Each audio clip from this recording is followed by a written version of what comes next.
పాండురాజు హస్తినాపురానికి రాజైన తర్వాత భీష్ముడు ఆయనకు వివాహం చేయాలని నిశ్చయించాడు. ఆ సమయంలో యాదవ వంశానికి చెందిన శూరసేనుడి కుమార్తె కుంతీభోజుడి పెంపుడు కుమార్తె అయిన కుంతి స్వయంవరాన్ని ప్రకటించారు. స్వయంవరానికి అనేక మంది రాజులు వచ్చినా కుంతి పాండురాజును చూసి ముచ్చటపడి ఆయన మెడలో పూలమాల వేసింది. కుంతి చిన్నతనంలో తన పెంపుడు తండ్రి అయిన కుంతీభోజుడి ఇంట్లో ఉన్నప్పుడు దుర్వాస మహర్షి వారి ఇంటికి అతిథిగా వచ్చారు. కుంతి ఆయనకు అత్యంత భక్తి శ్రద్ధలతో క్రమశిక్షణతో సేవలు చేసింది. ఆమె సేవలకు మెచ్చిన మహర్షి భవిష్యత్తులో ఆమెకు రాబోయే కష్టాన్ని ముందుగానే గ్రహించి ఒక శక్తివంతమైన మంత్రాన్ని ఉపదేశించారు.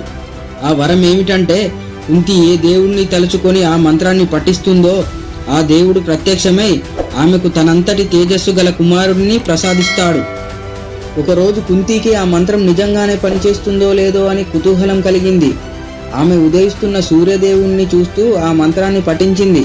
మంత్ర ప్రభావంతో సూర్యదేవుడు ఆమె ముందు ప్రత్యక్షమయ్యాడు. కుంతి భయపడి తాను కేవలం పరీక్ష కోసం మాత్రమే చేశానని చెప్పినప్పటికీ మంత్రశక్తి వల్ల ఆమెకు పుత్రుణ్ణి ప్రసాదించవలసిందేనని సూర్యుడు చెప్పాడు.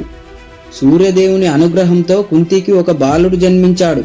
ఆ బాలుడు పుట్టుకతోనే శరీరానికి అతుక్కున్న బంగారు కవచం, చెవులకు ప్రకాశవంతమైన కుండలాలు కలిగి ఉన్నాడు.